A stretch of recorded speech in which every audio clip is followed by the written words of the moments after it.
आसान शब्दों में कहें तो भटकने या आवारगी को ही कहते हैं यायावरी। और कुछ सफर ऐसे होते हैं जिनकी मंजिल नहीं होती, उनके होते हैं तो सिर्फ रास्ते। इन्हीं रास्तों में बिखरी हुई कहानियां, किस्से हम चुनकर आप तक लाएंगे और आपको बताने की कोशिश करेंगे। और इस कोशिश में ये हमारा पहला कदम है।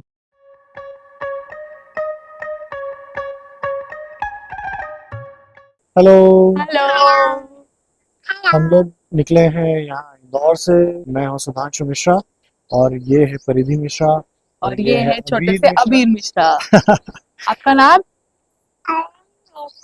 अबीर मिश्रा। जी। और अंदर बाकी जनता है जिनसे बाद में आपसे आपकी मुलाकात कराते हैं। और ये हमारी कार है और हम लोग अब निकल रहे हैं आगरा की तरफ और उससे आगे जाने वाले हैं। देखते हैं हम लोग कहाँ जाते हैं और परिधि आगे बताएंगे आपको। अभी तो हमने शुरुआत करी है। अब देखते हैं आगे कहाँ तक पहुंचना है। मंजिल थोड़ी सी दूर है, सफर अच्छा लंबा है। मिलते हैं ब्रेक के बाद। तो जी, धसाधस भरी हुई गाड़ी में हम लोग निकल चुके हैं। पीछे बैठी है हमारी सेवा। बेटी रेवा हाय करो। और ये मम्मी है कुक्कू द्विवेदी। और हम चारों जा रहे हैं इस समय आगरा की तरफ और वहां से देखते हैं आगे कहाँ जाएंगे। आगरा में जो प्लान है हमारा, अगर वो एग्जीक्यूट होता है तो जरूर हम उसको भी शूट करके आपको बताते हैं। और सफर का मजा लेते हैं। जो भी बीच बीच में हमको दिखता रहेगा कि आपको दिखाने लायक दिखाएंगे।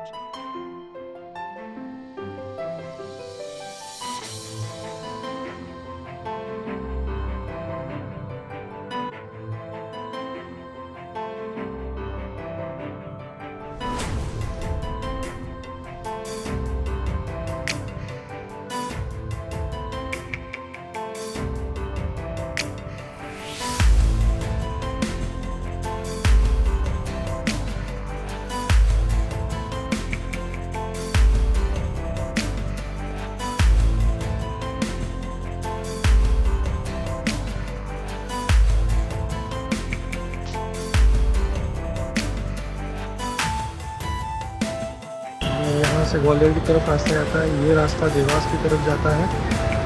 ये भोपाल मार्ग है। हम लोग चौराहे पर हैं और यहाँ पर एक पूजा कर रहे हैं थोड़ी सी।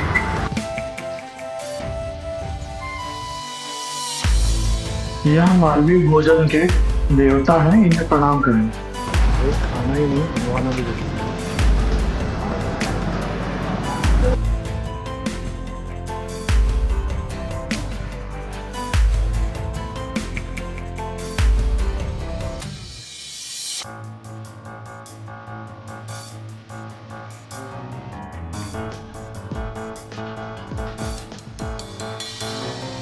हम रुके थे ब्यावरा से गुना के बीच लंच करने के लिए।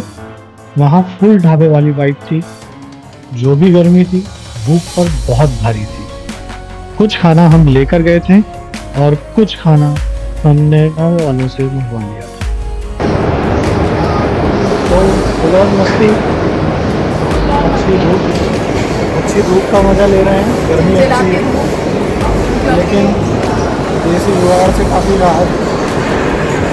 आओ ठंडी हवा है। खाना खा लो। हमारे घर का आलू की सब्जी पूरी, ढाबे की छोले और मटर रोटी। दही भी लिया है। शक्कर का शुभ इस्तेमाल हो रहा है। इंदौरी सेब।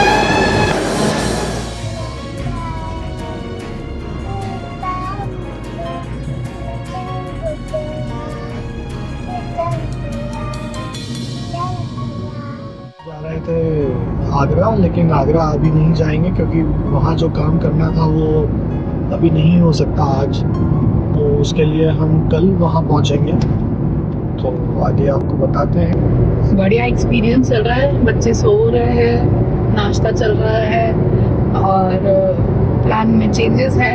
पर ठीक है, ये भी अच्छा एक्सपीरियंस है क्योंकि ये ग्वालियर में भी हम कभी नहीं रुके, तो एक नया जगह नई एक्सप्लोर करेंगे।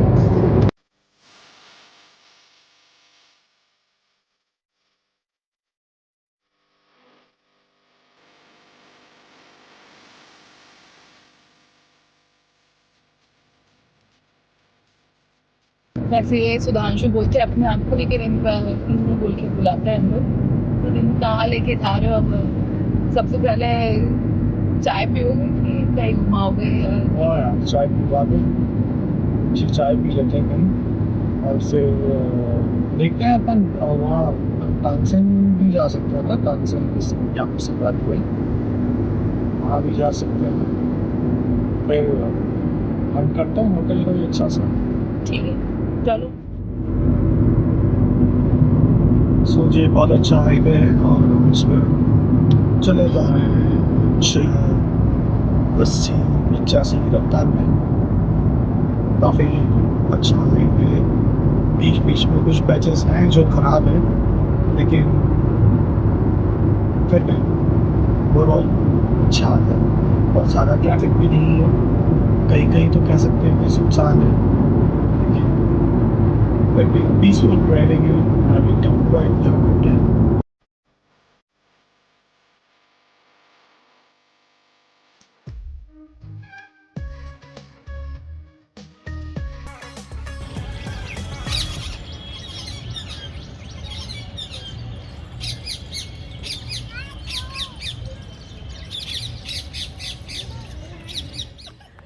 हेलो जी, हम लोग आ गए हैं ग्वालियर और सबसे पहले हमने सोचा कि तानसेन की मज़ार में आया जाए। बहुत ही खूबसूरत नज़ारा है और यहाँ पर ये देखिए, वैसे ये तानसेन के नहीं है, ये साइड में है, हमें गार्ड साहब ने बताया है। अभी हम और आपको बताएंगे। दरअसल तानसेन की जो समाधि मकबरा हम कह लें वो यहाँ है कहीं।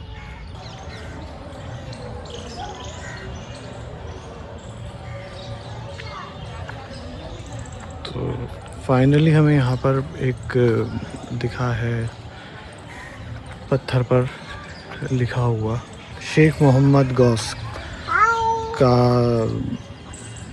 मकबरा है ये, और ये कुछ 1600 शताब्दी के समय बना था। ये मुस्लिम संत थे। अब आगे देखते हैं हम कि इस परिसर में और क्या क्या चीज़ें हैं। तो फाइनली हमें यहाँ पर तानसेन का मकबरा मिला है। यहाँ एक बहुत ही अलग बात लिखी हुई थी।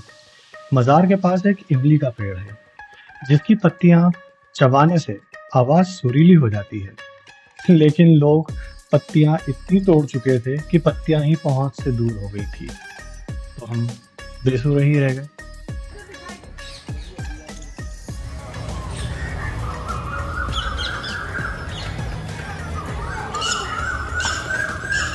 ये तानसेन का जी, और वो तानसेन के लड़की का।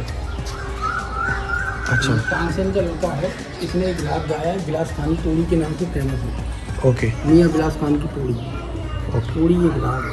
हाँ हाँ, तानसेन के माता पिता कोई संतान नहीं थी। 60 साल की उम्र में तानसेन के माता पिता चल के आते थे मोहम्मद गौस के पास किले पे।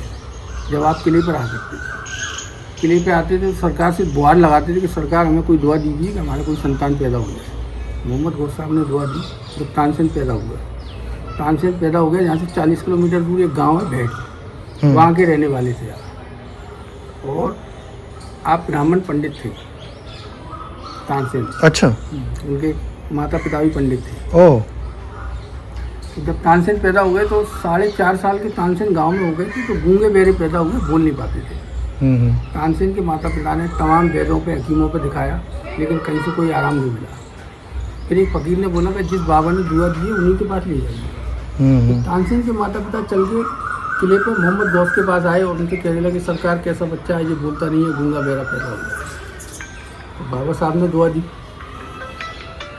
और अपने मुंह का झूठा पान खिलाया। तानसेन की आवाज़ आ गई, तानसेन की आवाज़ आई, तानसेन बोलने लगी, तो उनके माता पिता अपने गांव ले गए। 6 साल के बाद तानसेन के माता पिता की डेथ हुई।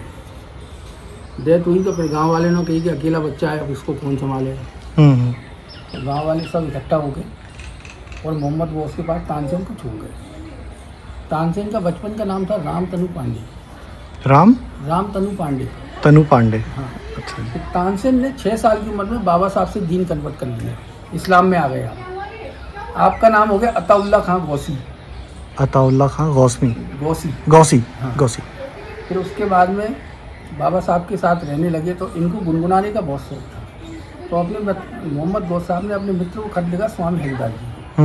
स्वामी हरिदास संगीत के गुरु थे। अच्छा। इनको वहाँ पहुँचाया।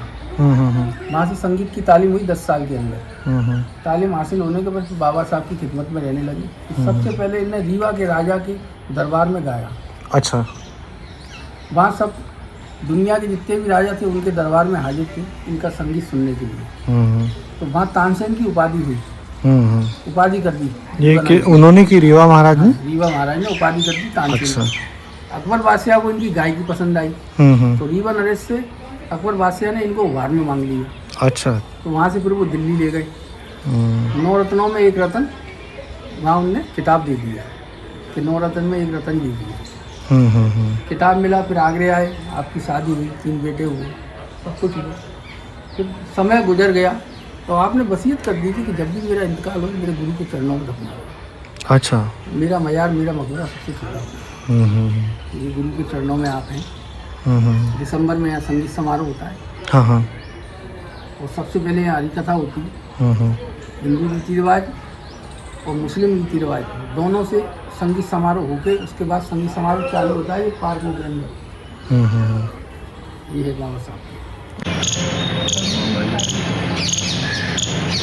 तो यहाँ मुझे मिले हैं अमन बाथम जो यहाँ की देखरेख करते हैं और उन्होंने बड़ी एक इंटरेस्टिंग चीज़ बताई है जो मैं आपको दिखाना चाहता हूँ। वैसे तो अपने लिए पढ़े लिखे हैं नहीं तो क्या उर्दू और क्या फ़ारसी, लेकिन यहाँ पर ये जो लिखा हुआ दिखाई दे रहा हो अगर आपको, तो इस कोने में ये अमन बता रहे थे कि ये जो लिखावट है वो फ़ारसी है। तो उर्दू पढ़ने वाले तो हैं लेकिन फ़ारसी पढ़ने वाले अब बहुत मुश्किल है कि कोई मिले। तो अब ये उन्हें भी नहीं पता है कि ये क्या लिखा हुआ है, क्योंकि उर्दू पढ़ना तो आती है लेकिन फ़ारसी पढ़ना नहीं आती। तो ये पहली बार मैं भी देख रहा हूँ, लेकिन मेरे लिए कोई फर्क नहीं होगा, लेकिन फिर भी मोहम्मद गौस साहब का मकबरा है। यहीं पर उनके बेटे पोते और उनके आगे के जो भी थे वंशज सब यहीं हैं और उनके शागिर्द भी हैं, उनके सब हैं, जैसे कि तानसेन थे। और ये बड़ा खूबसूरत मकबरा बना हुआ है और अमन बताते हैं कि इसमें वही मार्बल इस्तेमाल हुआ है जो ताजमहल में हुआ है। ये इसकी एक मेरे पास में कोई पुष्टि नहीं, लेकिन हाँ ये उन्होंने मुझे बताया जो मैं आप तक पहुंचा रहा हूँ। ये गौस बाबा की दरगाह के पीछे का हिस्सा और काफ़ी सुकून शांति और हरियाली चारों तरफ है। मतलब इतने आबादी वाले इलाके में हैं इस समय, लेकिन यहाँ आकर के इतना एकांत, इतनी मतलब कहना चाहिए शांति मिलती है मन को। और ये बहुत ही अच्छा आगाज़ हुआ हमारा ग्वालियर में। कुछ समय के लिए मैं परेशान हो गया था जब बाहर का मैंने बाज़ार देखा था कि अरे इतनी गंदगी है, इतना रश है, इतना शोर शराबा है, यहाँ कैसे जो है वो तानसेन जी का मज़ार होगा। और लेकिन अंदर घुसते ही जो एक शांति और एक सुकून जो महसूस होता है वो बहुत ही अलग होता है, मतलब प्योर राहत। ये देखिए ये साहब अपना ही राग अलाप रहे हैं इस खूबसूरत जगह में। मोबाइल देख करके उन्हें लग रहा है कि इनको मोबाइल चाहिए और बाकी सब यहाँ वहाँ अपने अपने मौज में। तो कैसा लग रहा है परिधि तुमको? यहाँ पे बहुत सुकून सा लग रहा है, एकदम शांति। संगीत का समारोह होता है यहाँ पर, और जब होता होगा तो क्या समा बनता होगा। बहुत ही सुकून देने वाली जगह है, बहुत ही अच्छा लगा। अच्छा, इतने क्राउडेड एरिया में होने के बावजूद बीचों बीच इतनी शांति मिलेगी, ये तो कभी कोई सोच भी नहीं सकता है। पता ही नहीं था, ऐसा लग रहा था कि बस छोटा सा कुछ होगा, पहले कुछ देखा भी नहीं, पता बाहर भी से तो नहीं दिखता भी नहीं है। था। और इतना बड़ा आलीशान था और इतना सुंदर, बहुत ही अच्छा लगा। अच्छा डिसीजन रहा अपना। अच्छी शुरुआत हुई। हाँ, शुरू से शुरुआत। चलिए आगे क्या क्या है बताते हैं। अभी तो सफ़र लंबा है, शुरू ही हुआ है। बेहतरीन खाने की तलाश हो तो शहर के लोगों से अच्छा मशवरा कोई नहीं दे सकता। हमें भी स्टे के रिसेप्शन से पता चला खाने के एक ठिए का। जगह तो छोटी थी लेकिन लाजवाब खाना था। खाने वाले 2 ही लोग हैं तो ज़्यादा हम लोग नहीं करेंगे, जितना भी खाना है लाजवाब खाना है।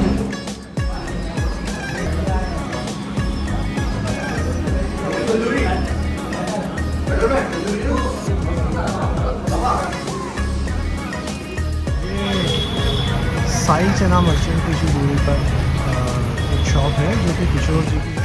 इतनी प्यारी इनकी मुस्कान है, उतनी ही मीठी ये बातें भी करते हैं। हालांकि धंधा नमकीन का है लेकिन बातें बहुत मीठी मीठी करते हैं। इन्होंने हमें बताया कि सत्तू में क्या क्या वैरायटी होती है और साथ में जो कहानियाँ हैं कि मैंने कहा कि मेरी दादी सत्तू लाया करती थी और वो देती थी, तो उन्होंने ये भी बता दिया कि कौन सा सत्तू जो है वो लाया करती होंगी, क्योंकि अब जो सत्तू खाने का पैटर्न है चेंज हुआ है। हाँ, क्या है, तरीका चेंज हो गया मगर फायदा वही है। कोई लोग क्या करते हैं कि भाई 1 गिलास दूध में इसको 2 चम्मच डाल दें चम्मच से और काजू बादाम मंची डाल दिया, 1 केला डाल दें, बड़ी सेम बनता है। कभी केला मत डालें, कभी मैंगो डाल दें, सबसे ज़्यादा प्रोटीन होता है इसमें। सही और आज मुझे इस काम को करते हुए 35 साल 35 साल 35। और दूसरी बात क्या है, मैंने BA किया है। अरे वाह। तो मैं अपने हिसाब से मेंटेन करता हूँ। मैं फादर के साथ में बैठता था जी। मेरे फादर है, अच्छा। तो क्या है कि भाई मेरी पढ़ाई लिखाई भी व्यर्थ नहीं है भाई, मैं उस हिसाब से मेंटेन करता हूँ और क्वालिटी मेंटेन करता हूँ। सही बात है। और इतनी ही प्यारी मुस्कान के साथ इनसे थोड़ा सा सत्तू लिए और बहुत मज़ा आया। ग्वालियर में आकर के एक चीज़ तो बहुत अच्छी देखने को मिल रही है कि लोग खाते यहाँ पर तीखा है लेकिन बोलते बहुत मीठा है, बहुत मिलनसार लोग हैं। और अभी थोड़ी देर पहले हम जैसे तानसेन की मज़ार पर हम दिलीप भाई से मिले, हम अमान से मिले, फिर उसके बाद में हम अभी सतगुरु पे अंकित भाई से मिले। वैसे ही जो है गुप्ता जी से मिलकर भी बहुत मज़ा आ रहा है और बहुत अच्छे से इन्होंने ग्रीट किया है। और इस तरह की अगर खातिरदारी, इस तरह की अगर रिश्ते, इस तरह के अगर रिश्तों की गर्माहट मिले तो कौन इंसान है जो दोबारा नहीं आना चाहेगा उस शहर में। इसीलिए ये चीज़ हमेशा एक शहर की तासीर डिफ़ाइन करती है और वहाँ आने का बार बार मन करता है। ये हमारा पहला वीडियो है, इसमें हमसे कई गलतियाँ हुई हैं, कई कमियां भी रह गई हैं, लेकिन आने वाले सफ़र में हम अपनी गलतियों से सीखेंगे और बेहतर से बेहतर वीडियो आप तक पहुंचाएंगे, ऐसी उम्मीद करता हूं। नमस्कार। दिन की शुरुआत हो चुकी है और हम लोग इधर आए हैं, पनवाड़ी पोहा करके फेमस जगह है। इंदौरी होने के कारण पोहा तो सुबह सुबह बनता है, और मुझे ग्वालियर का चख के बताते कैसा है।